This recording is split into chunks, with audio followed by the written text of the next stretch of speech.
Hello everyone, myself Arpit Mishra and I am back with another aviation video. In this video session I will be talking about exhaust section. So I will try to cover all the points related to the particular topic. So watch all my videos related to this particular topic because I am going to prepare 3 to 4 videos on this particular topic. So watch the videos completely as I am going to cover DGCA papers also. Whatever questions they are asking, I have picked those questions and framed those lines in my slides. So follow each and every slide nicely, and I hope you will definitely get little bit idea, I can say, about the topic. So let's get started. Exhaust section turbine के just बाद आता है. जितनी भी expanded gases हैं turbine के just बाद इस सेक्शन के अंदर एंटर होती है. एग्जॉस्ट सेक्शन का काम होता है उन गैसेस का टर्बुलेंस लेवल को मिनिमाइज़ करना और अलाउ करना उन गैसेस को to eject into the atmosphere at very high velocity so that we can achieve high amount of thrust. तो वन बाय वन हम लोग सारे पॉइंट्स देखते हैं इस टॉपिक के अंदर और ये भी कवर करेंगे कि डीजीसीए में किस टाइप के क्वेश्चन इस टॉपिक से पूछे जाते हैं. तो लेट्स स्टार्ट अवर सेशन. तो पहला पॉइंट इसके फंक्शन को रिफ्लेक्ट करता है कि एग्जॉस्ट सेक्शन जो है हमारा जितनी भी एग्जॉस्ट गैसेस हैं टरबाइन के पास जितनी भी एक्सपेंडेड गैसेस आ रही हैं उनका टर्बुलेंस लेवल मिनिमाइज़ करता है और उन्हें एटमॉस्फेयर में इजेक्ट करता है एट वेरी हाई वेलोसिटी पे. सेकंड पॉइंट में हम लोग क्या क्या कंपोनेंट इसमें इन्वॉल्व होते हैं उनके ऊपर बात कर रहे हैं. One is exhaust cone, another one is tell pipe and exhaust nozzle. इसमें टेल पाइप जो टर्म है वो आपको जनरली सुनने में आएगी टर्बो प्रॉप इंजन के अंदर. नाउ एग्जॉस्ट कोन पहला पार्ट. तो एग्जॉस्ट कोन क्या करता है, जितनी भी एग्जॉस्ट गैसेस हैं उन्हें कलेक्ट करता है जो भी टरबाइन से आ रहा है और उन्हें कन्वर्ट कर देता है सॉलिड फ्लो ऑफ गैसेस में. ये कैसे करता है, क्योंकि एग्जॉस्ट कोन असेंबली के अंदर हमारे पास तीन चीज़ें होती है. One is outer duct, then inner cone and inner cone is supported by these strut. ठीक है. तो एग्जॉस्ट कोन असेंबली के अंदर हमारे पास ये तीन पार्ट प्रेजेंट होते हैं जिसमें ये जो आउटर डक्ट है ये थोड़ा सा डाइवर्जिंग शेप का होता है. डाइवर्जिंग शेप के होने के कारण इसमें क्या होता है, ये प्रेशर को इंक्रीज़ कर देता है और वेलोसिटी को थोड़ा कम कर देता है. तो हम लोग जो एग्जॉस्ट कोन असेंबली की बात कर रहे हैं उसके जो पार्ट हैं वो है आउटर शेल यानी कि आउटर डक्ट, इनर कोन और ये inner cone supported by these strut. Apart from strut we can also use tie rods. अब एक एक का फंक्शन भी देखेंगे हम लोग, लेकिन पहला पॉइंट क्या कह रहा है यहाँ पे, जो हमारा ये सॉलिड फ्लो में कन्वर्ट करता है जैसे हमने प्रीवियस स्लाइड पे पढ़ा, तो वो क्या कर रहा है यहाँ पे डाइवर्जिंग शेप का होता है इसलिए यहाँ पे प्रेशर इंक्रीज़ हो जाता है और वेलोसिटी ऑफ द गैसेस जो है वो हमारी रिड्यूस हो जाती है. अब नेक्स्ट स्लाइड पे चलते हैं हम लोग.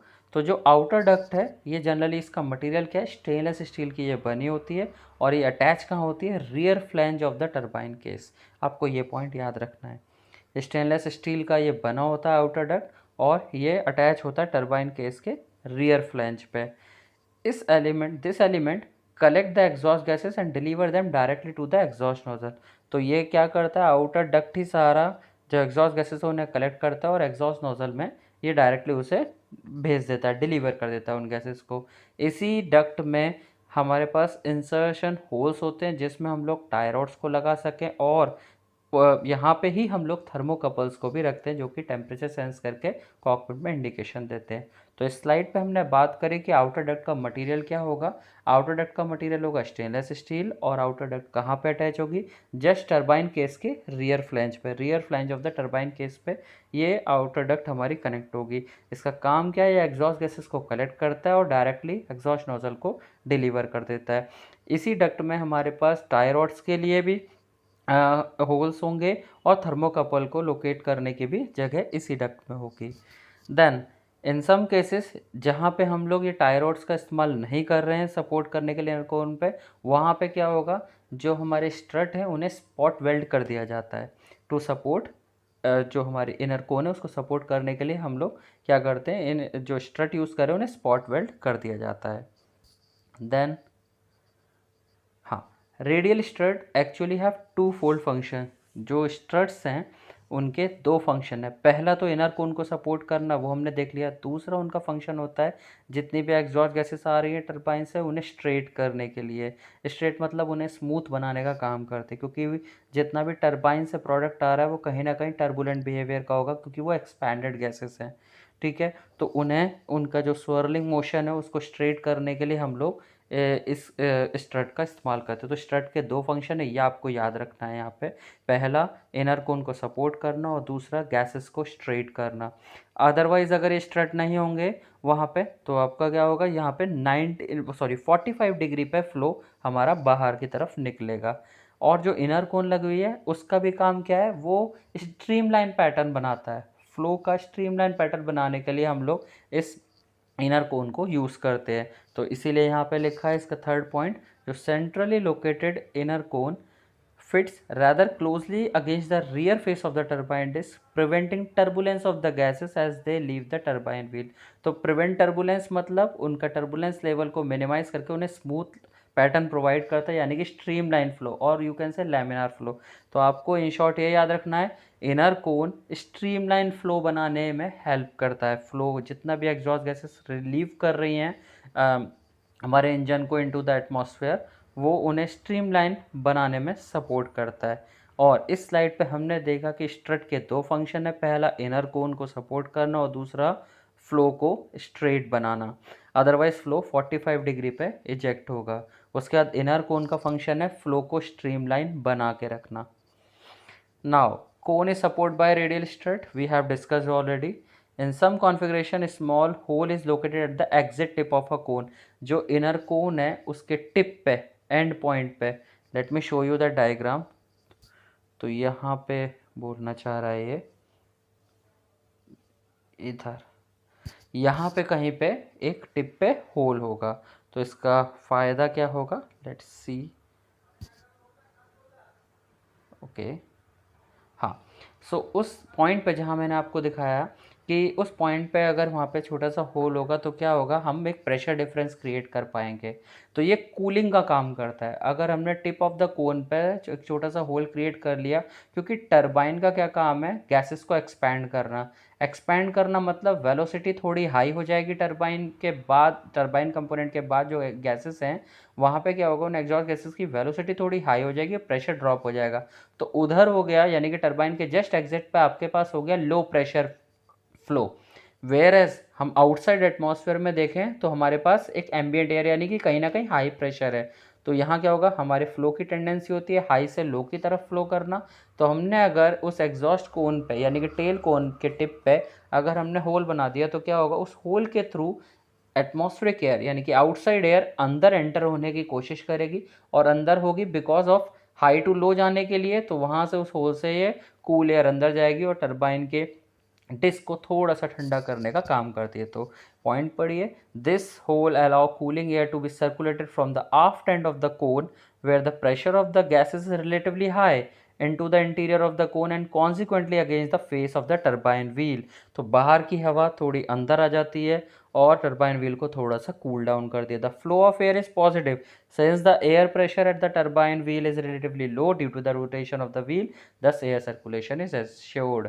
क्योंकि टरबाइन का ब्लेड वहाँ पे रोटेशन में, तो रोटर और स्टेटर दो चीज़ें हैं टरबाइन में, तो वहाँ पे एक्सपैंडेड गैसेज जो हैं उनका वेलोसिटी हाई हो रहा है और प्रेशर ड्रॉप हो रहा है। तो वो लो प्रेशर एरिया हो गया, बाहर वाला हाई प्रेशर एरिया होगा। तो हाई से लो की तरफ हमारा एयर फ्लो स्टार्ट होगा। तो इस तरीके से टरबाइन डिस्क को थोड़ा सा कूल किया जाता है। Then the gases used for cooling the turbine will return to the main path। अब टरबाइन डिस्क और इनर कोन के बीच में एक छोटा सा क्लियरेंस है, उस क्लियरेंस से जो भी हम लोग कूल मतलब गैसेस, जो भी कूल गैसेस को यूज़ कर रहे हैं टरबाइन व्हील को कूल करने के लिए, वो इसी गैप से बाहर जाते हैं, इसी क्लियरेंस से बाहर जाते हैं। तो that is what the first point says, the gases use for cooling the turbine wheel return to the main path of the flow by passing through the clearance between the turbine disc और inner cone. इनके बीच में से वो gases निकल जाते हैं। Now exhaust cone assembly is the terminating component of the basic engine, ये आपको याद रखना है।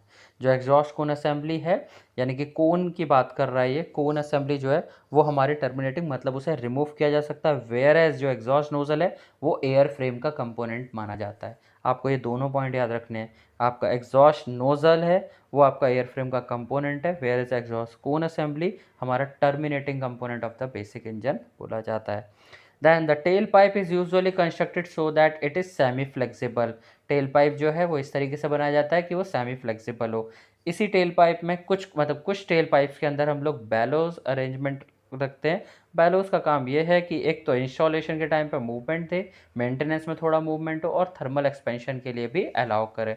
तो ये पॉइंट आपको बेसिकली याद रखना है कि कुछ टेल पाइप में बैलोस का अरेंजमेंट किया जाता है। वो क्यों कि ताकि वो मूवमेंट इंस्टॉलेशन के टाइम पे थोड़ा मूवमेंट की अलाउबल मूवमेंट हो, ऑल्सो मेंटेनेंस के टाइम पे थोड़ा सा अलाउबल हो, and also for thermal expansion. Basically thermal expansion आपको पता होना चाहिए इन शॉर्ट। इसके बाद अगर ऐसा होता है बैलो अरेंजमेंट रहता है तो ये फ़ायदा है।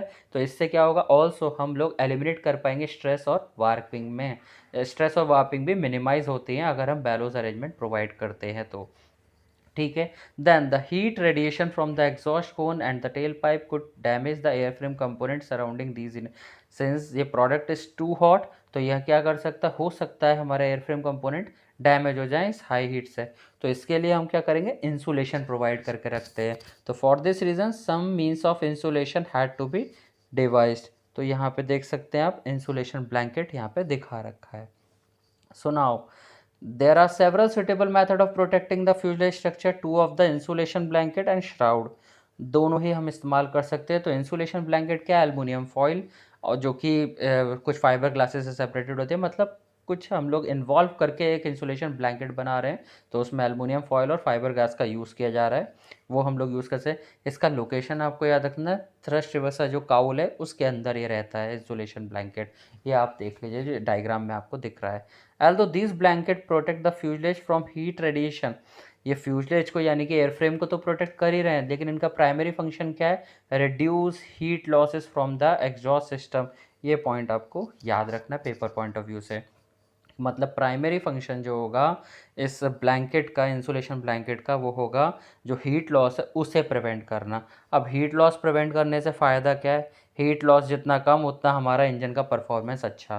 So the reduction of heat loss improve engine performance, हमारा इंजन का परफॉर्मेंस उतना बढ़ जाएगा जितना कम हीट लॉस होगा। अब टू टाइप्स की नोजल डिज़ाइन है, एक कन्वर्जिंग टाइप, दूसरा सीडी टाइप। तो इन नोजल्स के बारे में भी अपकमिंग वीडियोस में बात करूंगा। फ़िलहाल छोटा सा मतलब इंट्रोडक्शन के बारे में। कन्वर्जिंग डिज़ाइन जो हम लोग प्रेजेंट जैसे टर्बो फैन इंजन हमारा एयरबस हो गया, बोइंग हो गया, ये सब कन्वर्जिंग नोजल का इस्तेमाल कर रहे हैं। ये हाई वेलोसिटी हमें देते हैं, मतलब लो एरिया होता है इनका, मतलब reduction in area will increase the high velocity. CD nozzle generally fighter aircraft यानी कि सुपरसोनिक वेलोसिटी के लिए बात किया जा सकता है, उनका यूज़ वहाँ पे होता है। एग्जॉस्ट नोज़ल ओपनिंग में भी ऑफ, अब ये जो एग्जॉस्ट जो भी हम लोग यूज़ करें नोज़ल, उनका जो एरिया है वो फिक्स और वेरिएबल हो सकता है। Fixed area type is simpler of the two exhaust nozzle since there are no moving part. Fix area type की हम जनरली यूज़ कर रहे हैं, जो कॉमर्शियल एयरक्राफ्ट है उसमें फिक्स एरिया टाइप की यूज़ की जाती है। तो वो एक ईजीएस्ट वन है, इसमें कोई मूविंग पार्ट नहीं होता। The outlet area of the fixed exhaust nozzle is very critical to the engine perform. ये जो एग्जॉस्ट एरिया है, एग्जॉस्ट नोजल का जो एरिया, आउटलेट एरिया, ये क्रिटिकल रोल प्ले करता है इंजन के परफॉर्मेंस में, क्योंकि अगर एरिया हमारा नोज़ल का बहुत ज़्यादा हो गया तो थ्रस्ट वेस्ट होगा, क्योंकि मास फ्लो ज़्यादा होगा, वेलोसिटी कम मिलेगी, तो इस हिसाब से थ्रस्ट का प्रोडक्शन ना के बराबर हुआ। Whereas if area is too small, बहुत छोटा एरिया हो गया, बहुत ही ज़्यादा कन्वर्ज कर दिया आपने, तो यहाँ पे क्या होगा, चोकिंग के चांसेस ज़्यादा हैं। तो इसीलिए एरिया को जो सिलेक्ट किया जाता है बहुत ध्यान से किया जाता है, क्योंकि एरिया हमारे इंजन के जो एरिया ऑफ द नोजल है वो पर इंजन के परफॉर्मेंस को डायरेक्ट अफेक्ट करता है। तो इसलिए वेरिएबल एरिया जो एग्जॉस्ट नोजल है वो जनरली वहाँ यूज़ की जाती है जहाँ पे हम लोग आफ्टर बर्नर का यूज़ कर रहे हैं। आफ्टर बर्नर बोले तो थ्रस्ट का ऑगमेंटेशन, थ्रस्ट को एक्स्ट्रा थ्रस्ट हमें जब लेना होता है तो आफ्टर बर्नर का इस्तेमाल किया जाता है, वहाँ पे हम वेरिएबल एरिया नोजल का इस्तेमाल करते हैं। तो it must increase its open area when the after, जब आफ्टर बर्नर को सिलेक्ट किया जाता है तो ये जो एरिया है वो बढ़ जाता है, जब आफ्टर बर्नर को ऑफ किया जाता है तो ये एरिया जो है नोज़ल का वो कम हो जाता है। तो guys this much in this video session. दूसरे वीडियो में मैं इससे आगे की बात करता हूँ। फ़िलहाल इस वीडियो में इतनी ही इन्फॉर्मेशन है। Thank you.